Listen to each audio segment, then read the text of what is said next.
Muita gente investe em fundos imobiliários sem entender a diferença entre esses dois tipos de ativos, cometendo erros que poderiam ter sido evitados. E nesse vídeo vou te explicar de maneira simples como vocês devem estar analisando um fundo imobiliário de papel e um fundo imobiliário de tijolo, para que vocês entendam a diferença entre essas duas classes de ativos. Então fique comigo até o final desse vídeo, já deixa o like, que está com muito conteúdo bacana, beleza? E a principal classe de ativo que vamos começar são os de tijolos, que querendo ou não é mais fácil de entender, que são imóveis por trás, que realmente existem, que estão alugados para inquilinos e eles pagam aluguéis e o gestor recebe esses aluguéis e distribui para nós que somos cotistas. Então, o principal ponto que você deve analisar num fundo imobiliário de tijolo é o tipo, ou seja, se ele é de shopping, se ele é de lajes corporativas, se eles são de galpões logísticos. Então é uma diversidade que vocês devem analisar. E o segundo ponto para se analisar são os inquilinos do fundo, rapaziada. É para quem o fundo imobiliário ele aloca e quais são os inquilinos. A gente consegue estar vendo, rapaziada, esse tipo, quais são os inquilinos no relatório gerencial. Aqui eu estou com o exemplo, o HGLG11. Para a gente estar vendo, a gente vem aqui em comunicado, a gente clica e já vai jogar a gente para cá. E aqui descendo mais para baixo a gente consegue ver o relatório gerencial, certo? E aqui a gente consegue ver o locatário que aloca um fundo. Aqui a gente consegue ver o Mercado Livre, que tem 13%, a Volkswagen 11%. O fundo imobiliário de tijolo, quanto mais diversificado for o fundo, quanto mais imóveis ele ter, quanto mais diversificação por inquilino, mais diluído é o risco do fundo, certo? E o outro número interessante de se analisar é o número de imóveis que o fundo imobiliário tem, ou seja, se ele tem 10 imóveis, se ele tem 20 imóveis. Por quê? Porque se o fundo ele tem só um imóvel, rapaziada, se acontece alguma coisa na área desse imóvel, a renda dele vai ser totalmente comprometida, afetando diretamente o fundo. Agora, se ele tem 10 imóveis, aí se um dá problema, tem uns outros para sustentar, para dar uma previsibilidade melhor para o fundo e uma segurança a mais. E o quarto tópico, rapaziada, é se você analisar nos fundos imobiliários de tijolo, se os contratos eles são típicos ou atípicos, rapaziada. Para explicar de maneira simples para vocês, os contratos típicos são contratos com um período de mais ou menos de 5 anos, ou seja, o inquilino ele aloca o seu imóvel e ele fica no máximo um período de 5 anos, que é a alocação mínima normal. E os contratos atípicos, rapaziada, são contratos acima de 15 anos, são contratos que os inquilinos alocam querendo ficar bastante tempo com seu imóvel, dando também uma segurança. E um ponto interessante é que se os inquilinos eles rescindirem um contrato, ou seja, eles desistirem, eles pagam uma multa altíssima caso de rescisão do contrato. E partindo agora para os fundos imobiliários de papéis, que ou seja, o patrimônio que ele tem, o portfólio dele tem, são dívidas no setor imobiliário.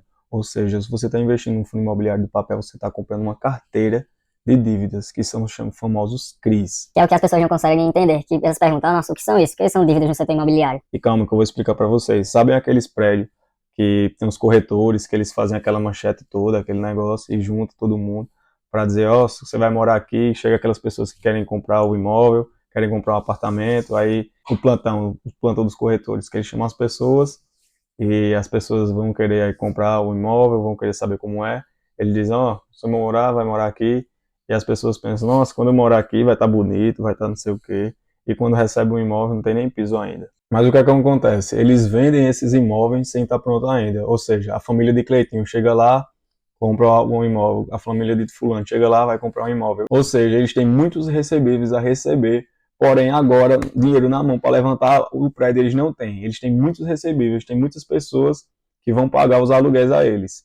E com esses recebíveis, pegam tudo em junta e emitem um CRI. Indo aqui por site do Status Invest, eu peguei aqui o MXRF11 para estar usando de exemplo para vocês, para estar mostrando mais ou menos como funciona o fundo imobiliário de papel. E aqui na opção de comunicado, a gente vem aqui no relatório gerencial dele, o atualizado agora, o mais atualizado.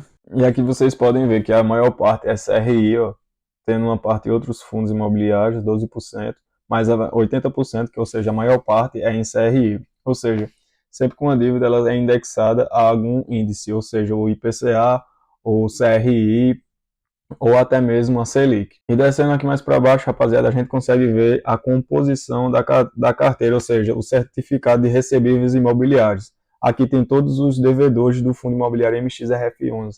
E eu, particularmente, rapaziada, gosto de evitar fundos que tenham uma certa concentração em algum ativo ou algum devedor. Mais de 5% eu já acho um grande risco. Por isso que aqui o MXRF11, a gente consegue ver a porcentagem por ativo aqui do MXRF11, sendo bem diluído, dando mais segurança e previsibilidade para o investidor e também para o fundo. Quanto mais diluído for o fundo imobiliário em questão de ativos de credores, mais diversificado esse fundo é, dando mais segurança a nós investidores. E descendo aqui mais para baixo, a gente consegue ver, rapaziada, o certificado de recebíveis imobiliários do fundo MXRF11. A gente consegue ver aqui os devedores no relatório gerencial, certo? Aqui a gente consegue ver também o indexador, CDI, IPCA, CDI, tendo a maior parte, e IPCA, como mostra na parte lá em cima que eu mostrei para vocês.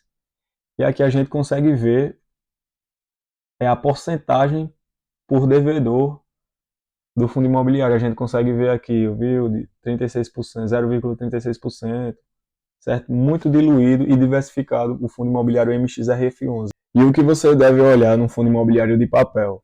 O que você deve olhar é a porcentagem de cada devedor do fundo imobiliário. Se a porcentagem dele é muito alta ou é muito baixa. Se a porcentagem dele for muito alta, se caso de rescisão, se caso de calote, o fundo vai ser realmente atingido. O devedor ele tem uma porcentagem mais baixa, se caso de calote, o fundo não vai ser tão atingido. O que vocês devem ficar de olho é principalmente na porcentagem do devedor do fundo imobiliário de papel.